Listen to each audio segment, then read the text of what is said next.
কেমন আছো? আশা করি তোমরা সব ভালো আছো। আজকে ছিল 13ই মার্চ, আমাদের ঘাটাল কলেজে ছিল বসন্ত উৎসব। তাই রেডি হয়ে এখন যাব কলেজ। প্রতি দোল উৎসবে আমাদের কৃষ্ণ মন্দিরে তো অনুষ্ঠান হয়, তার জন্য ওখানে হরিবাসর চলছিল। ওখান থেকে বেরিয়ে এসে বেড়াঘাটে দাঁড়িয়েছিলাম কিছুক্ষণ টোটোর জন্যে। এসে দেখছি শিল্পা দিও কাজল দিও টোটোর জন্য দাঁড়িয়েছিল ওখানে। তারপরে 4 জন মিলে টোটোয় করে এখন যাব সোজা কলেজ। আজকে আমি আর আমার সখী অজান্তেই দুজনে যে সেম শাড়ি পরেছি বুঝতে পারিনি। অন্যান্য দিনের তুলনায় আজকে রোদটাও সেই লেভেলের বেরিয়েছিল, সেই কারণে আমি আর আমার সখী রোদের কারণে রবীন্দ্র সেতু থেকে টোটোয় উঠে পড়েছিলাম। কলেজে ঢোকার সাথে সাথে নিশাদির সঙ্গে দেখা। নিশাদির সঙ্গে আমার ফেসবুকে বা ইনস্টা মেসেঞ্জারে কথা হয়, আজ সামনাসামনি কথা হলো।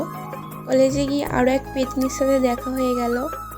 আমাদের বসন্ত উৎসব শুরু হওয়ার কথা ছিল 1:30টার দিকে, কিন্তু এখনও অবধি আমাদের গ্রুপের কেউ আসতে পারেনি।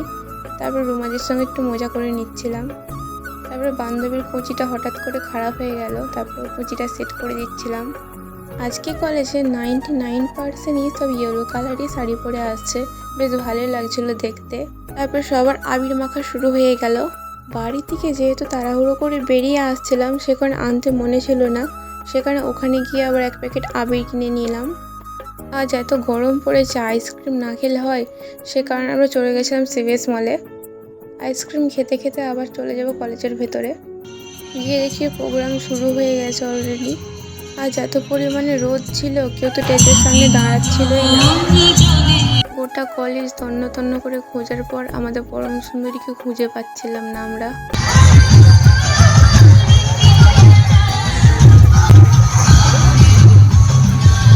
আমরা দুজন বাদে প্রায় তো সবারই আবির খেলা কমপ্লিট হয়ে গেছিল, সেই কারণে আমরা নিজেরাই নিজেদের দিকে আবির মাখিয়ে নিচ্ছিলাম, আর কাজল দিকেও একটু মাখিয়ে দিয়েছিলাম। তারপর আমার বান্ধবী ললিতাও একটু আমার গালে আবির দিয়ে দিয়েছিল। বাড়ি থেকে কেমনভাবে বেরিয়ে আসছি আর বাড়ি যাব কেমন করে দেখতে থাকো। ফাইনালি এত খোঁজাখুঁজি করার পর আমাদের আইভি সুন্দরীর পাত্তা পাওয়া গেল। আমরা রং মাখানোর আগেই ও ভূত হয়ে চলে আসছে থেকে। তারপর এসে তো আমাদের রং নিয়ে আমাদের দিকে আবার ভূত করে দিল। ম্যাডামরা এখন তুলছে সেলফি, তাদের ব্যাগগুলো সব আমাকে রাখতে দিয়েছে। তারপর আমাদের বক্সের গান শুরু হয়ে গেল। এতক্ষণ পর সৃষ্টি দিদিমণি এসে উপস্থিত। তখন রোদের কারণে কেউ স্টেজের সামনে আসতে চাইছিল না। যেই না বক্স চলতে শুরু হয়ে গেছে, অমনি সবাই বক্সের কাছে এসে উপস্থিত। এখন বক্স চলছে না, সে কারণে আর কাউকে রোদ লাগছে না। তারপর স্টেজের উপরে উঠে পড়লাম।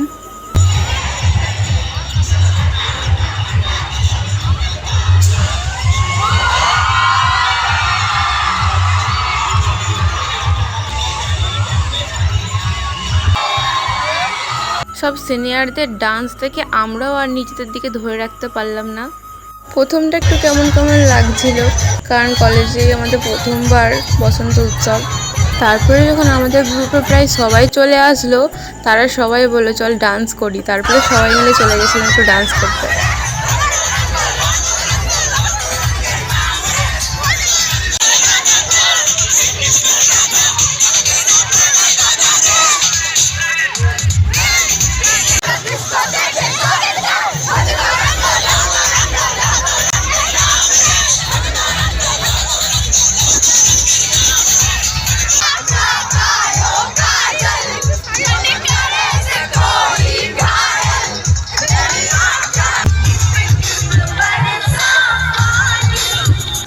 হঠাৎ করে বান্ধবী বলে একখান আইসক্রিম।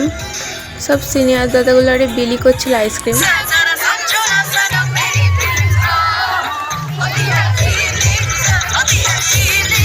অনেকক্ষণ নাচানাচি করার পর খেয়াল এলো যে এখন বাজছে 3টে। সেই 12টার সময় বাড়ি থেকে বেরিয়ে আসছি, বাড়িতে বলে আসছি 2টোর মধ্যে বাড়ি চলে যাবে, এখন বাজছে 3:30। তারপরে 3 সখী মিলে কলেজ থেকে বাইরে বেরিয়ে চলে এলাম। তারপরে কলকাতা বিরিয়ানির সামনে স্মৃতিদির সঙ্গে দেখা হয়ে গেল একটু। দিদির সঙ্গে কথা বলার পরে চলে গেছিলাম বিরিয়ানি খেতে। আমরা কলেজ গেলে 1 প্লেট বিরিয়ানিকে দুজন মিলেই খাই, কারণ 1 প্লেট বিরিয়ানি আমরা একারা খেতে পারি না। বান্ধবী বলছিল তাকে অনেকক্ষণ ধরে খিদে পাচ্ছিল, সেখানে বললাম চল দুজনে তাহলে বিরিয়ানিই খাই বলে এখন দুজন মিলে বিরিয়ানি খেয়ে নিচ্ছি। আর এক সুন্দরী তো কলেজে এসে তখনই বিরিয়ানি খাওয়া হয়ে গেছিলো তার, সে কারণে আমাদের জন্য বসেছিল ও। আবার ওর কাণ্ড দেখে আমরা তো হাসি সামলাতে পারছিলাম না। ও আবির এনেছে 2 প্যাকেট, সেগুলো আবার বাড়ি নিয়ে চলে যাচ্ছে ঘুরে। তার সাথে আবার বাড়ি থেকে স্ট্যাবলারও এনেছে, স্ট্যাপ করে নিয়ে যাবে বলে। চলছে ম্যাডামের ফটোশ্যুট, তারপরে আমরা কিছু রিলস বানিয়ে নিচ্ছিলাম 2 বান্ধবী মিলে। আসার সময় রাস্তার ধারে এই বাচ্চাগুলো আমাদের দেখে রং মাখাতে ছুটে এলো। আমাদের দিকে রং মাখাতে পেরে ওদের মুখে যা আনন্দ, দেখে বড্ড ভালো লাগছিল। তারপরে রোডের সাইডে দেখলাম একদল বাচ্চারা দোল উৎসবে মেতে উঠেছে। বাড়িতে এসে দেখি ছোট্ট ভাইয়েরা সব বল গ্রাউন্ডে চাঁচর তৈরি করে ফেলেছে। প্রতি বছরে আমাদের এখানে 2টো করে ন্যাড়া পুরানো হয়।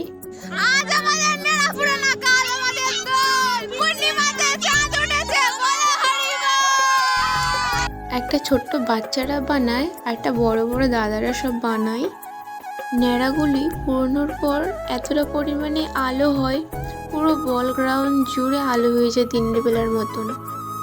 সেই ছোট্টবেলা থেকে ন্যাড়া পরিয়ে আসছি আমরা। তার সঙ্গে তো একটা ছড়াও বলতাম, আজ আমাদের ন্যাড়া পড়ানা, কাল আমাদের দোল, পূর্ণিমাতে চাঁদ উঠেছে বলো হরি বল।